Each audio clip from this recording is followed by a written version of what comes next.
The history of Palembang, from the Musi River Kingdom to the fall of the Palembang Sultanate, 1455–1851. Palembang is not only one of the oldest cities in Indonesia, but it was once a major center of trade, civilization, and Islamic power in the archipelago.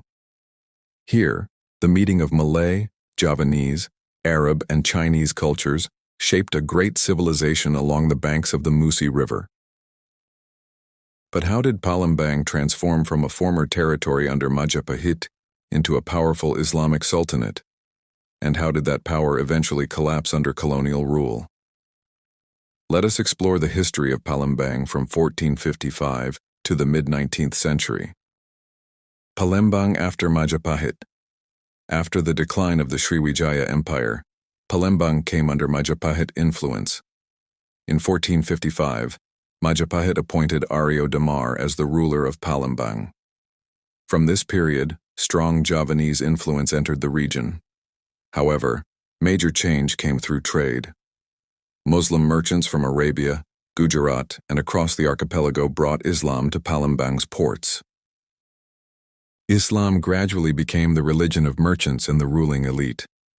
In the 16th century, local leaders such as Ki Gede-ing Suro emerged, establishing new centers of power and strengthening Muslim communities in Palembang. Palembang began growing into an important Islamic trading city in southern Sumatra, toward an Islamic sultanate. Throughout the 16th and early 17th centuries, Palembang was ruled by local Muslim leaders, though the title Sultan had not yet been adopted. Palembang stood between powerful kingdoms such as Demak, Banten, and Mataram. Political turmoil in Java eventually allowed Palembang to become more independent. The turning point came in 1659, when Palembang broke away from Mataram's influence. The ruler then adopted the title Sultan Abdurrahman Khalifatul Mukminin Sayyidul Imam. From this moment, the Sultanate of Palembang Darussalam was officially established. The Golden Age of the Sultanate. During the 18th century, Palembang reached its peak. The Sultanate prospered through trade in pepper, tin, and forest products. The Musi River served as the main economic artery. Government structure became sophisticated for its time. The Sultan as political and religious leader, princes and nobles governing regions, religious judges administering Islamic law, scholars serving as state advisors. The Grand Mosque of Palembang was expanded and became a center of Islamic learning. Palembang grew into an Islamic educational hub in southern Sumatra. The city flourished with active trade and international connections reaching Asia and the Middle East. Sultan Mahmud Badaruddin II and colonial resistance. The most famous figure in Palembang's history is Sultan Mahmud Badaruddin II, who ascended the throne in 1803. At this time, European powers were competing for control of trade in the archipelago.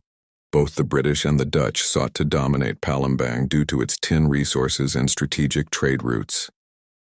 In 1812, British forces attacked Palembang and briefly removed the Sultan. Conflict continued. After the British withdrew, the Dutch returned with greater military force.